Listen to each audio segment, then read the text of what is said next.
So we're going to move on to the next segment, and the next segment is going to be quite interesting. Our first topic of the day is inclusion. Have you heard of DEI? And we always know that these days every company talks about inclusion. But we have a speaker who actually knows what exclusion feels like. And she has turned that from pain into purpose. She has a master's in gender studies. She has also equipped with powerful tools like process drama coaching, and she has helped a lot of leaders move from token DEI to daily belonging. So would you please join me to welcome our next speaker, Cho Ho In. Where are you? All right. Okay, who wants 1 million US dollars? Raise your hands. Oh yeah, great. I see some of you are very cautious, you're very smart, because if the condition is you need to endure years of social exclusion and even harassment, would you still want that 1 million US dollars? Yeah, probably not. Can you still hear me, by the way? You're okay with that? Okay with that? Yeah, thank you so much. So maybe you don't want that 1 million US dollars if you need to endure social exclusion for years. Actually, last year, there's a court case about a US fast food chain store worker who made global headlines. And the main character was Miss P. And Miss P was a very professional customer service representative. That's why she was promoted very soon. But years after that, she was no longer included at work. Things changed. And social exclusion at work was just the beginning. Years after that, colleagues started to laugh at her, ridicule her, and the manager did nothing to stop that. What happened? You may be wondering. What happened? What changed?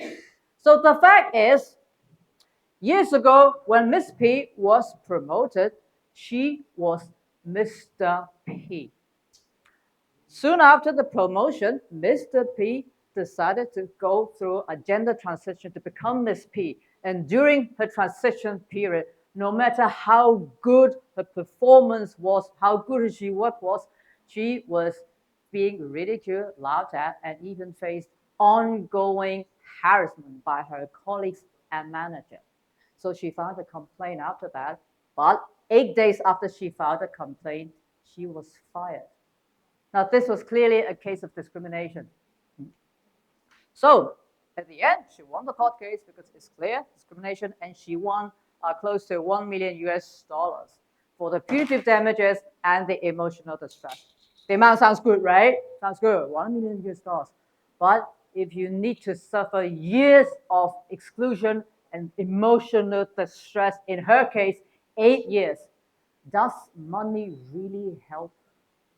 Or would you rather choose a work life free from emotional distress? You might say, oh, this is only a very extreme case in the US, discrimination. We don't discriminate here in Hong Kong. Maybe we don't discriminate, but this screen is discriminating me. Whoa.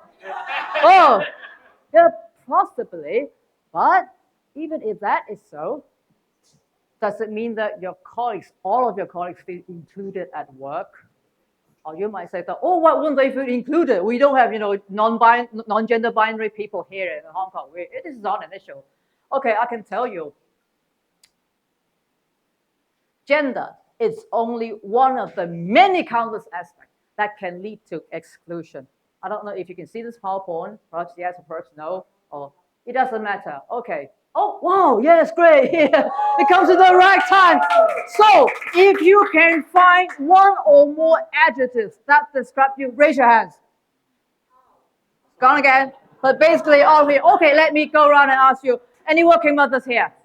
Working mothers. Oh, very good, yeah. Have you ever felt being overlooked for promotion because the management assumed that you're less dedicated to work due to family responsibilities? Perhaps yes. Yeah. Okay, any straight men here? Straight, not queer, straight men here. Oh, yes, great. Have you ever felt excluded by your macho peers because your true passion is knitting?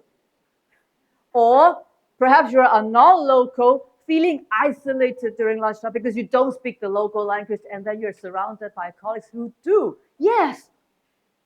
And do you feel like unheard in company meetings simply because you're a female? or too young, or too old, too creative, or too conservative, or simply too different. So everybody has experienced exclusion in one way or the other during their entire life. And who here doesn't need to work? All of you need to work. That means these people are likely your colleagues or employees. So when employees feel excluded at work, engagement rate drops, retention rate drops, they leave the company, and performance drops, which means profit drops. So conversely, if we include everyone, when we embrace inclusion, we boost productivity. Actually, there's a report by McKinsey that says that companies that excel in diversity and inclusion are 39% likely to outperform their competitors. Other evidence also shows that companies with inclusion policies have seen greater sense of belonging and greater sense of loyalty, which will lead to greater productivity. Here I have a framework for you, very simple. You can achieve all of these with 3 straightforward steps. You can boost team performance, retain valuable talents, and reduce employee turnover rates. Very simple. Just remember 3 letters. F-A-B, fab, as in fabulous. Everybody's fabulous. So F stands for find common ground. Actually, we human beings are hardwired to gravitate towards people who share similar values and traits with us. With the exact same reason, we often feel fear towards people who are different from us. Like, you're tall, I'm short, you're short, I'm tall, or you're fat, I'm thin, or you're thin, I'm fat, or you're rich, I'm poor, or you're poor, I'm rich, or we're not friends. So, to overcome this type of fear, we must learn to find common grounds within each other instead of just seeing the difference. Now let's play a game together. Let's play a game. That's very easy. So go around the room and find people who share common points with you. 1 point per person. For example, the one on your left has long hair like you, and the one on your right loves to drink coffee just like you. That's 2 points. So the one who finds the most common points is the winner of the game. Now you have 1 minute. Are you ready? Go! Go, go, go! Find common points. 我真係會點睇佢幾隻腳。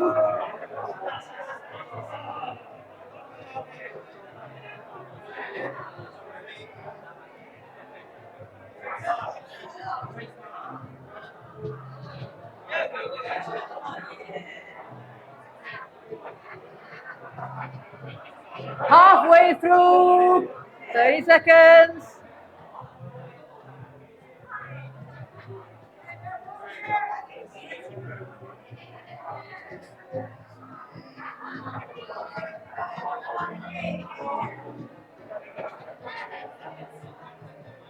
Our last 10 seconds. Hurry up. Find common points. Hurry up. Last 10 seconds. Oh, last 5 seconds. 2, 1. All right, time's up. How many points do you have? Just shout out. How many points? How many common points do you have? 3. Who got more than 3? 5, right? 5. Who got more than 5 common points? 5, 5, 5. Congratulations! Round of applause! Yeah, very good. So you look around and see people, you're all different, but you find so many common points. All right? So it means that actually we are just the same. Then the second letter is A. Add value from the difference. Just then you've already proven that we're different, but we're the same. That means we are different. The fact is that we are diverse and we are different. So leverage on our difference so that we both win from each other. So instead of seeing this as a segregation, learn to add value for each other. So now let's play another game. This time, pair up with the person next to you. If you can't pair up, the 3 in the group is also okay. Now, each one of you would talk about one of your differences and then try to add value for one another. For example, I'm fat, you're thin. And because I'm fat, I do exercise a lot, so I can teach you how to protect yourself from being hurt while doing exercise. Or maybe you're thin and you feel cold all the time, so you have extensive knowledge about nutrition, and then you can teach me how to drink, make herbal tea. Or maybe at work, you're sociable, I'm nerdy, and then you can teach me how to talk to people, and then I can teach you how to talk to computers. So same rule, again, 1 minute, get ready, go.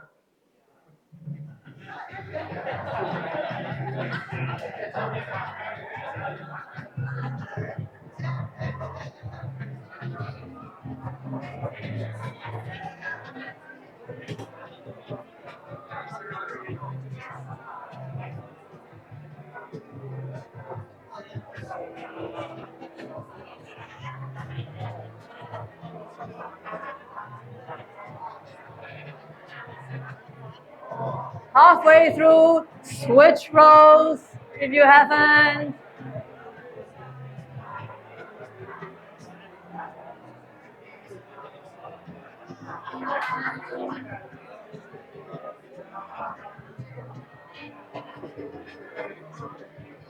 The last 10 seconds, hurry up.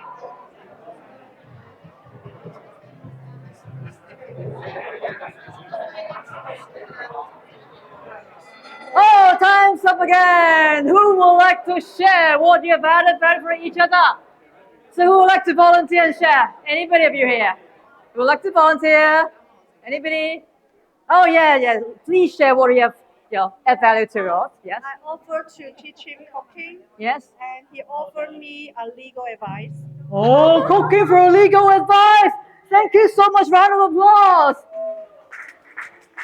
That's a great exchange. Thank you. So see how you can all add value for one another.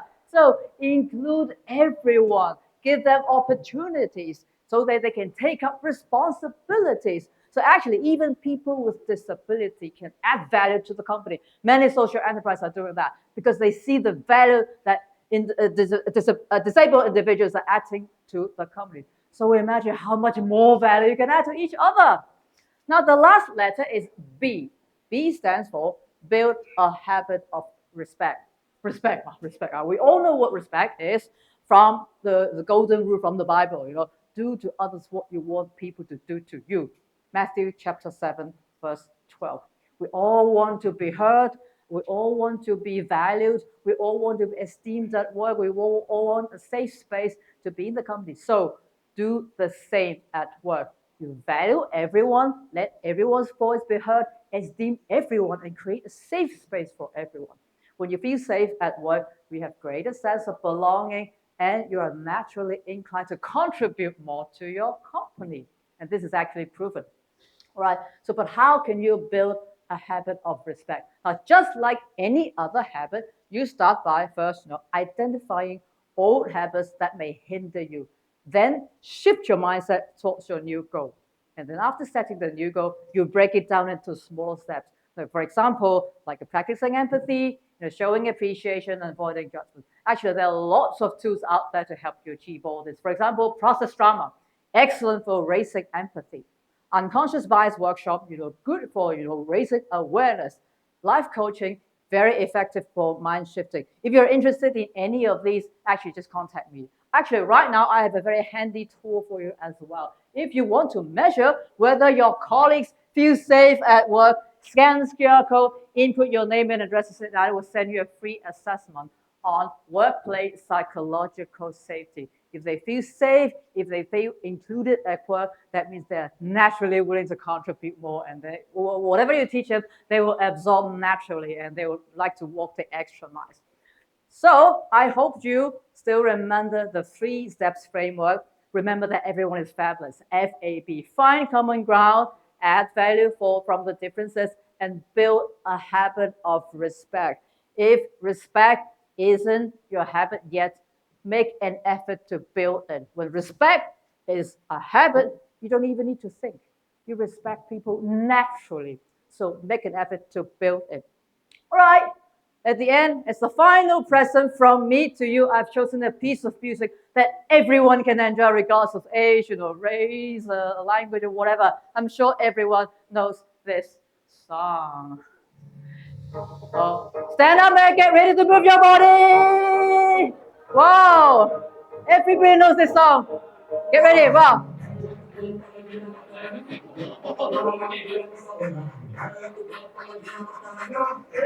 Yeah, practice one more.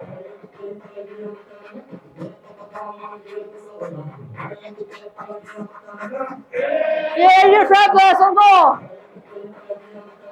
Hit, hit, hit, hit. Woo! Last time. Shoulder, shoulder, hit, hit, hit, hit, hit, hit. One last one. Your show time. Yeah, make it bigger.